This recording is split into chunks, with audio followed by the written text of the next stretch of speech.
కాపులకు రిజర్వేషన్ కోసం మాజీ మంత్రి ముద్రగడ పద్మనాభం చేస్తున్న ఉద్యమానికి సంఘీభావంగా ఆగస్టు 2వ తేదీ వరకు ఆకలి కేకలు కార్యక్రమం 13 జిల్లాల్లో తలపెడుతూ కాపు జేఏసీ పిలుపునిచ్చింది. రాష్ట్రంలోని 13 జిల్లాలు, 175 నియోజకవర్గాల్లో ఉన్న నగరాలు, పట్టణాలు, మండల కేంద్రాల్లోని ముఖ్య కూడళ్ల వద్ద కంచం గరిటతో నిరసన తెలిపేలా ఈ కార్యక్రమాన్ని రూపొందించారు. ఆగస్టు 2వ తేదీ వరకు ముద్రగడ పాదయాత్రకు నిర్బంధపు ఆంక్షలు ఉన్న నేపథ్యంలో భవిష్యత్ ఉద్యమ కార్యాచరణను జేఏసీ ముద్రగడతో చర్చించి ప్రకటించింది. అరువు రేపు అన్నట్లు చంద్రబాబు వ్యవహార శైలి నడుస్తుందని, రిజర్వేషన్ ప్రక్రియ కార్యాచరణ ప్రకటించాలని, పాదయాత్ర చేస్తామంటే సిగ్గు లేకుండా అడ్డుకుంటారెందుకని జేఏసీ నేత ఆకుల రామకృష్ణ ఆగ్రహం వ్యక్తం చేశారు. మాకు కమిషన్ రిపోర్ట్ రాలేదు, ఇంకా 3 మాసాలు ఆడుతుంది, 4 మాసాలు ఆడుతుంది, 3 మాసాలు అవుతుంది, 3 మాసాలు వచ్చేస్తుంది కదా రిపోర్ట్, ఎందుకు కంగారు పడుతున్నారు అంటున్నాడు. అయ్యా ముఖ్యమంత్రి గారు, గతంలో మీరే 6 మాసాల్లో రిపోర్ట్ వచ్చేస్తుంది అని చెప్పి మీరే చెప్పారు, ఆగస్టులో వచ్చేస్తుందని మీరే చెప్పారు. ఈరోజు మళ్ళీ 3 మాసాలు అంటున్నారు. ఇది మేము చాలా సందర్భాల్లో మరొకసారి చెప్తున్నాం, ఇది అరువు రేపు అన్న కార్యక్రమం కింద ఉంది. మాకు ఎప్పుడు పూర్తవుద్ది ఎవరికి తెలియదు. ఇది ఈ 3 మాసాలు, 6 మాసాలు, 4 మాసాలు అన్నది కాదు. మీరు ఎప్పుడు రిపోర్ట్ తెప్పించుకుంటారు, తెప్పించుకునే అధికారం మీకుంది ప్రభుత్వానికి. 2, ఏ రోజున క్యాబినెట్ సమావేశంలో పెడతారు, ఏ రోజున అసెంబ్లీ సమావేశంలో పెడతారు, ఏ రోజున కేంద్రానికి పంపుతారు. ఈ నిర్దిష్టమైనటువంటి కార్యాచరణని ప్రకటించమనే పెద్దలు పద్మనాభం గారు పాదయాత్ర చేస్తున్నారు. ఇది సుస్పష్టం. మీకు మీ మంత్రులు కానీ మీరు కానీ వెంటనే ముందు ఆ దిశగా ఉద్యమాన్ని అణిచేయాలనే దిశ కాదు, కాపుల మీద కేసులు పెట్టడానికి కాదు, బైండ్ ఓవర్ కేసులు పెట్టడానికి కాదు, బాండ్లు తీసుకోవడానికి కాదు, ఏ రకంగా ఈ సమస్యని పరిష్కరించదన్న దాని మీద ఆ శ్రద్ధ దాని మీద పెట్టుంటే ఈ సమస్య ఏనాడో పరిష్కారం అయిపోయేది. హోంగార్డును కూడా బదిలీ చేయడం చేతగాని హోంమంత్రి జేఏసీని చర్చలకు ఆహ్వానించడం హాస్యాస్పదమని మరో జేఏసీ నేత వాసిరెడ్డి యేసుదాసు విమర్శించారు. జాతి మీద గౌరవం ఉంటే పదవికి రాజీనామా చేసి ఉద్యమంలో చేరాలని సవాల్ చేశారు దాస్. మా జేఏసీ అంతా వస్తే 3 నెలలు రిజర్వేషన్ ఇచ్చేస్తానండి.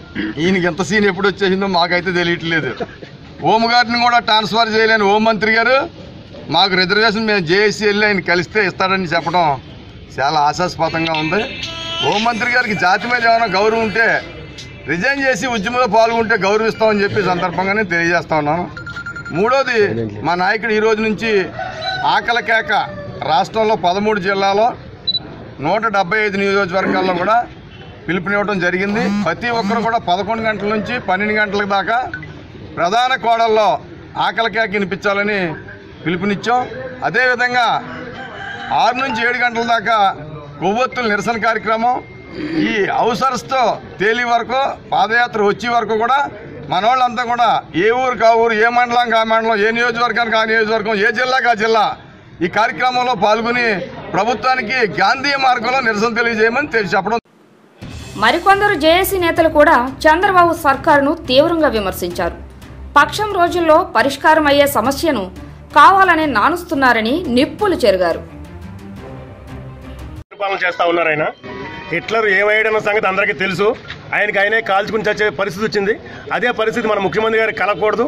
కాకుండా ఈ రోజున పాదయాత్ర కన్నా మమ్మల్ని వెళ్ళనివ్వండి, లేకపోతే మీరు బీసీ కమిషనర్ని ఇవ్వండి. అయ్యా ముఖ్యమంత్రి గారు, మీరు మాత్రం మీ ప్రాణాల మీద తెచ్చుకోకండి. కాపు జాతి అంతా ఏకమైంది, నివురిగప్పని నిప్పులా నీమే పడతారు. వీళ్ళందరూ మంత్రులందరూ ఉన్నారు, చిన్నగానే పక్కపక్కనే ఉడతాబత్తా మాట్లాడుతూ ఉన్నారు. వాళ్ళు కూడా గాల్లో కలిసిపోతారు. 30 జీవోలో పొందుపరచడం జరిగిందని చెప్పి ముఖ్యమంత్రి గారి దృష్టి తీసుకొస్తాం. మేము కోరేది ఏంటంటే, నిపుణులైన మీ న్యాయ సలహాదారులతో కానీ మీరు కానీ జీవోని కూలంకుషంగా జీవో 30/94ని కూలంకుషంగా 4-5 సార్లు చదవండి. చదివిన తర్వాత దాని మీద గౌరవ ఆంధ్రప్రదేశ్ హైకోర్టు ఇచ్చిన తీర్పును కూడా మీరు ఒకసారి చదువుకోండి. మరి దీనికి సంబంధించి జీవో సంబంధించి హైకోర్టులో 2 తీర్పులు వెలవడం జరిగింది. ఒకటేమో ఫుల్ బెంచ్ తీర్పు, 3 జడ్జెస్ ఇచ్చిన తీర్పులో కూడా ఈ జీవోని అపహేళన జరిగింది. ఆ జీవో మీద ఛాలెంజ్ చేస్తూ ఈ రోజున ఏమైతే బీసీ హక్కుల కోసం పోరాటం చేస్తున్న ఆర్ కృష్ణయ్య గారు అప్పుడు కూడా ఓ దావా హైకోర్టులో వేయడం జరిగింది. ఆ దావా జీవోకు అనుకూలంగా అంటే కాపులకు అనుకూలంగా ఇవ్వడం జరిగింది. ఆ జీవో అమలు చేయమని చెప్పి మరి ఇంకో రిట్ పిటిషన్ హైకోర్టులో వేస్తే మరి రోహిణి జడ్జి గారు దాన్ని కూడా అప్పహేళన చేసి తొందరగా దీని మీద యాక్షన్ తీసుకోమని చెప్పి ప్రభుత్వం ఆదేశించడం జరిగింది.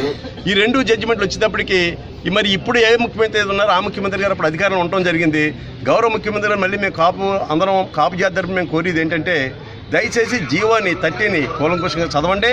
అలాగే జీవోకి సంబంధించి వెలువడిన 2 జడ్జిమెంట్ కూడా కూలంకుషంగా చదవండి.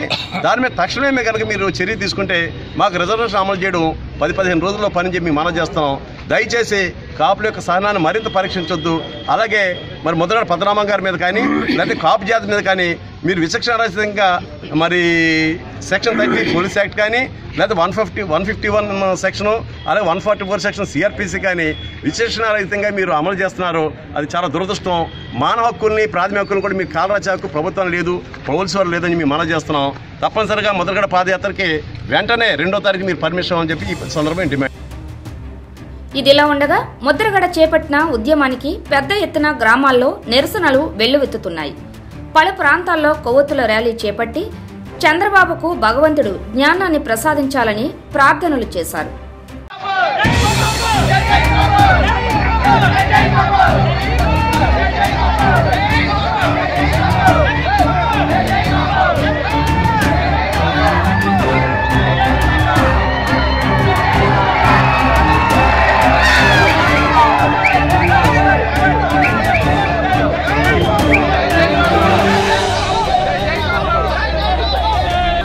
నిరంకుశత్వంతో పాదయాత్రకు అనుమతి లేకుండా చాలా ఇబ్బందులు పెడుతుంది. కాబట్టి ధర్మవరంలో యువత కాపు సోదరులందరూ కూడా నాయకులతో సహా దీనికి నిరసనగా కొవ్వొత్తులతో నిరసన తెలియజేయడం అవుతుంది.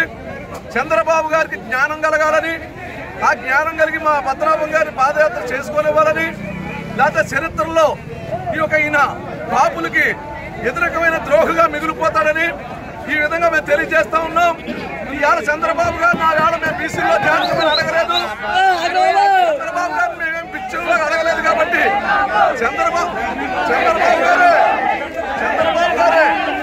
చంద్రబాబు గారే మమ్మల్ని బీసీలో చేరుతారని చెప్పారు. కాబట్టి ఇవాళ మాట నిలబెట్టుకోవాలి. అందుకు చేత మాట నిలబెట్టుకోకపోతే ఈ కాపు జాతి ప్రళయం అయిపోయి మీ ఒక ప్రభుత్వాన్నే కాదు, నాయకులనే కాదు, కాపు నాయకులందరినీ కూడా ఎక్కడున్న వాళ్ళని అక్కడ నిర్బంధించి ఈ యొక్క హక్కులు సాధించడానికి మేము ముందుకు వచ్చాం. ఇవాళ రోడ్డు మీద జాతి వచ్చింది. ప్రళయకాల రుద్రకేళ అగ్నిగోళ భద్రకాళి అయిన ముద్రగడ తిరగబడితే ఈ ప్రభుత్వం నిమిషాల ప్రకారంగా పడిపోతుంది. అందుచేత ఇవాళ మా యొక్క జాతి అంతా కూడా యువతంతా కూడా ఉద్యోగాలు లేక, తిండి లేక అనేక బాధలతో ఉన్నారు. కాబట్టి మమ్మల్ని బీసీల్లో చేర్చి మా నాయకుడి పాదయాత్రలు చేయనిచ్చి వరకు మేము ఈ పోరాటం ఆపకుండా సాగిస్తా ఉన్నామని మీడియా సుముఖంగా చెప్తా ఉన్నాం. మరోవైపు ముద్రగడ ఇంట్లో క్రైస్తవులు ప్రత్యేక ప్రార్థనలు చేపట్టారు. ఆయన ఉద్యమం విజయవంతం కావాలంటూ ముద్రగడ కుటుంబాన్ని వారు దీవించారు. ఆకలికేక ఉద్యమానికి మద్దతుగా తన కుటుంబ సభ్యులందరితోనూ జేఏసీ నేతలతో ముద్రగడ పద్మనాభం గరిటతో కంచాన్ని వాయిస్తూ నిరసన తెలిపారు. తన మనవల చేత కూడా కంచం కొట్టించి ఉద్యమానికి కొత్త ఉత్సాహం తెచ్చారు.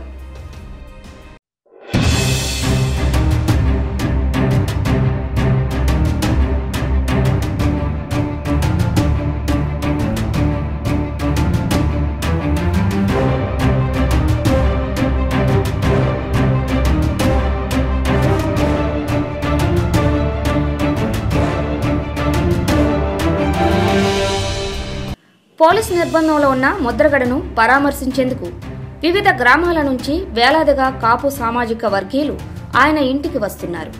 తాజాగా జిల్లా కాంగ్రెస్ అధ్యక్షుడు పంతం నానాజీ సైతం ముద్రగడను కలిసి సంఘీభావం ప్రకటించారు. ప్రభుత్వ అణచివేతను పంతం తీవ్రంగా ఖండించారు. ముద్రగడపై ఆంక్షలు లేవని, పాదయాత్రకు అనుమతి లేదని పోలీసులు ప్రకటించినా భారీ బలగాల పహారాలోనే ఆయన ఇల్లు, చుట్టూ పరిసరాలు దిగ్బంధంలోనే కొనసాగుతున్నాయి.